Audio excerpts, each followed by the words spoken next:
पेरोकार हों अज राह जुल्म तबाह कर दे। और अगर तुम्हारा परवरदिगार चाहता तो तमाम लोगों को एक ही जमात कर देता और वो बराबर इख्तिलाफ करते रहेंगे, मगर जिन पर तुम्हारा परवरदिगार रहम फरमाए। और इसीलिए उसने इनको पैदा किया है।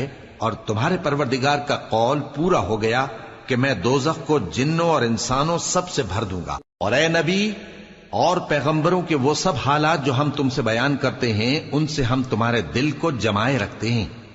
और इन हालात में तुम्हारे पास हक पहुंच गया, और ये मोमिनों के लिए नसीहत और इबरत है। और जो लोग ईमान नहीं लाए उनसे कह दो कि तुम अपनी जगह अमल किए जाओ, हम अपनी जगह अमल किए जाते हैं। और नतीजा आमाल का तुम भी इंतजार करो, हम भी इंतजार करते हैं। और आसमानों और जमीन की छुपी चीजों का इल्म अल्लाह ही को है, और तमाम मामलात उसी की तरफ रुजू किए जाएंगे।